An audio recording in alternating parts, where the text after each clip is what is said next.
Hey guys, this is Jacolia of Jacolia Gems. Thank you for once again coming back to view my channel. For those of you that happen to be here for the first time, I definitely hope that you hear something on today that will persuade you to stay. For those of you that happen to be returning, welcome back home, family. So I know it's always some time, but y'all, thank you for bearing with me.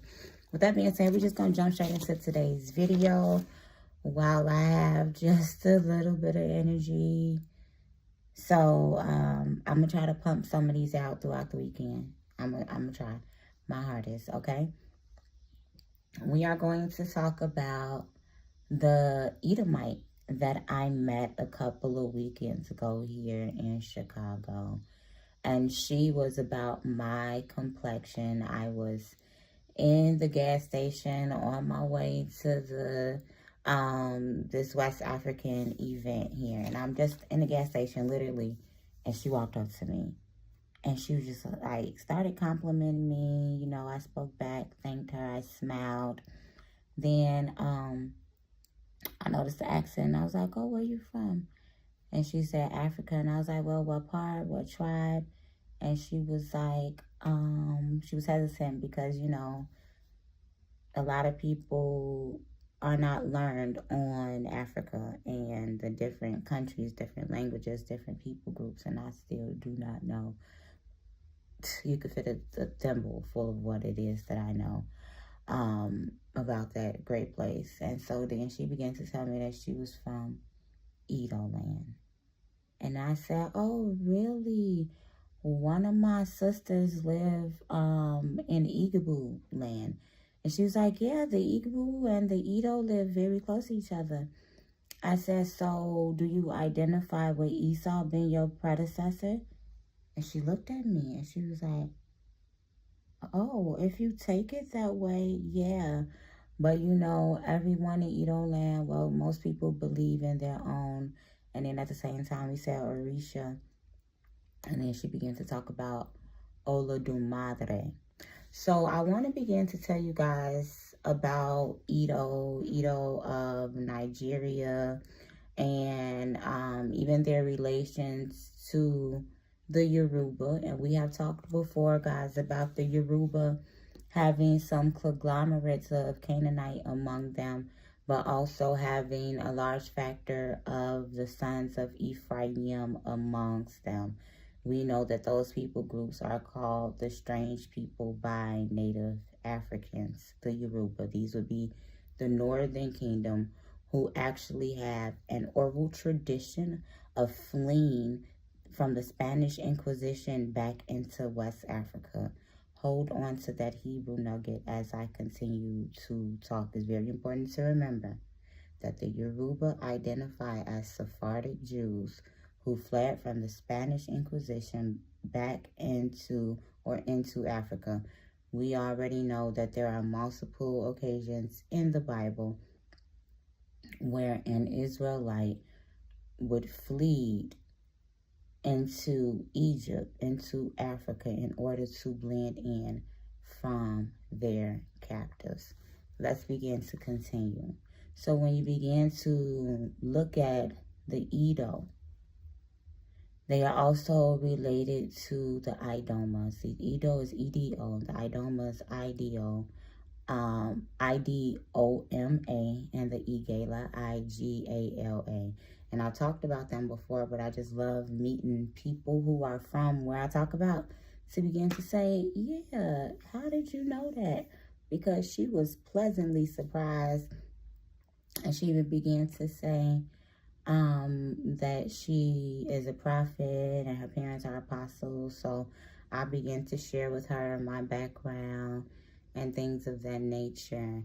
And it was just very confirming to meet an Edomite who looked like me. But that's not alarming because I have Choctaw Native American ancestry. And we're going to see how all of these people are Afro-Arab. So when you begin to look into Edo land in Benin, where a lot of these people are, the word Benin, B-E-N-I-N, comes from the Portuguese word It is Portuguese, B-I-N-I. And we'll begin to look into this word with the Hebrew meaning, B-E-N-E. It means son or boy. And so Edo, Benin. Edo means red. Edom means red. So this literally is red son or red boy. When we begin to look into the biblical narrative, we see that Esau was named Edom, meaning red, for the portage, for the lentil that it is that he began to eat in exchange for his birthright. Now, he was also born ruddy. Now, whether you want to say that it looks like a red bone, like Aubrey, like a French Montana, or if he looks like a red bone as far as someone that would look like, who's a red celebrity that I could mention?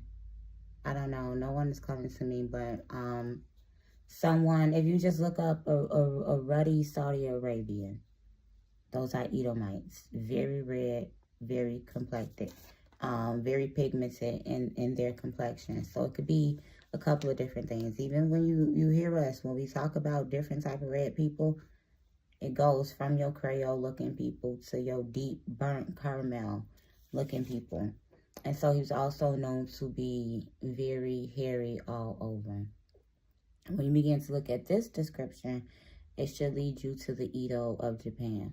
Now, the Edo of Japan and the Edo of Nigeria all have the same story as Esau of the Bible.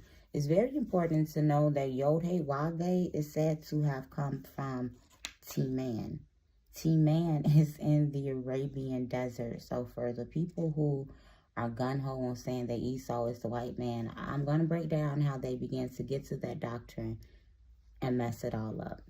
When we begin to look at the Edo of Japan, they are red, very hairy. They look very related to some of the Native American tribes, and this is because they are. Very important to know that wherever you saw some Israelites, you were going to see some Edomites. Yod-Heh-Wav-Heh came from Teman. He was known to be the power of the Edomites and the Midianites before he was known to even be the power of the Israelites. The Edomites also worshiped this god by the name of Kos, K-O-S, and he was mentioned and venerated, and you see this all throughout Egyptian and Near Eastern iconography. And it's very similar to the way that the Edomites worshipped him and the way that the Israelites worshipped Yahweh.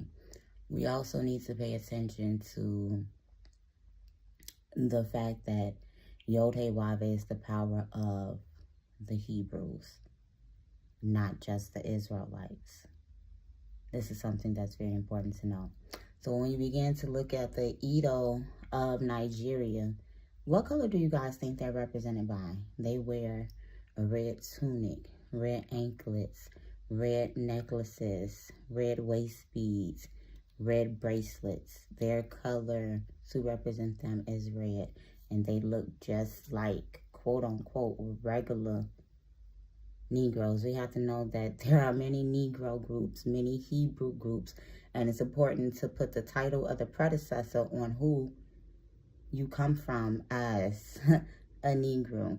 It's also important to know that majority of us here in the Americas have some Edomite blood in us, whether you want to know, whether you want to admit or not, because a lot of us have Native American ancestry mixed with Elevatine Jew, which are the Jews that never left Egypt, stayed in West Africa, continued to keep the pre-exilic practices like you see with the Igbo and stuff, who still slaughter the animals, still keep the circumcision, this, that, and the other. And then some of them were pushed down into slavery through this transatlantic slave trade. You have your Sephardim, who knew who Christ was. And they're the ones who began to come in and to convert the Elephantine to begin to introduce sin. Then you have those who were forcibly converted to Islam and to Christianity, who came over here as freed man and freed woman. After the French Revolution, the Spanish Inquisition, so on and so forth. There are many different, even Israelite groups. Like, history is deep, y'all.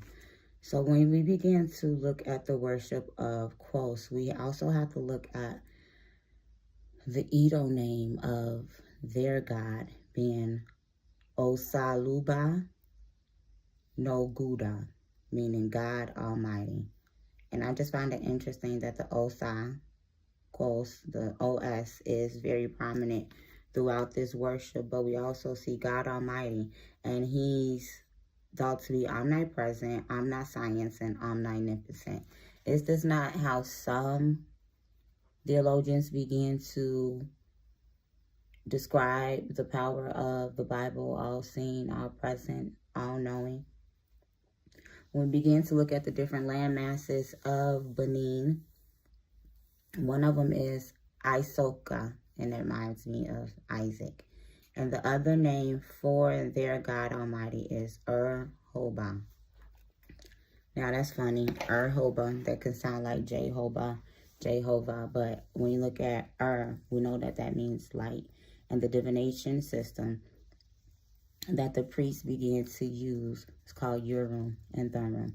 The divination system that is used greatly amongst the Edo, the Yoruba, is called the Ifa system. We will also begin to see that is the origins of these Hebraic people. And Hoba can begin to go back into Hebrew, Igbo, Hebrew, Eber. And so these are things that's very important to just begin to line up who these people groups are today. When we begin to look into Esau, as I mentioned, when people like to compare him and say that he is the white man, the reason why this begins to happen is because in the Grecian captivity, that 400-year gap that we see that the Christian church begins to talk about, excuse me, that I've talked about before, where we were in Greco-Roman captivity. And some Israelites were living autonomously off on their own, called the Hamilconian dynasty. And they had their own army, own farm, own everything. Just like my grandfather did, Mayor Leonard Holiday, Mooresville in London under King James rule.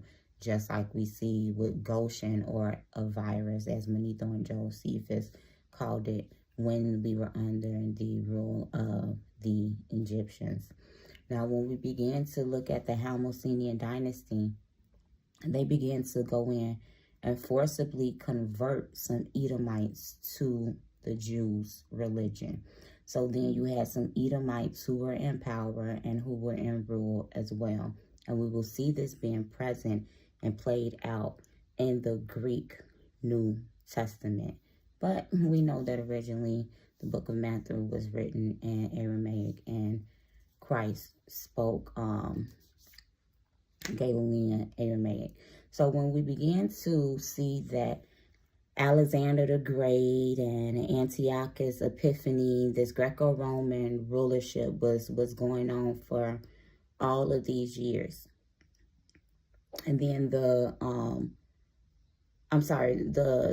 Antiochus Epiphanes came in while we were in Greco-Roman captivity and began to put pigs on our temple, began to erect a statue to Zeus. And this is how we ended up beginning to have to rededicate the temple with the Feast of Lights, which is actually linked to a Persian feast. And we got that Persian influence when we were in Persian captivity.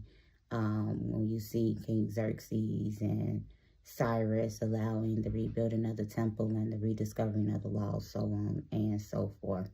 So when we began to see the Israelites come out of that captivity, you would have whom we know to be Herod.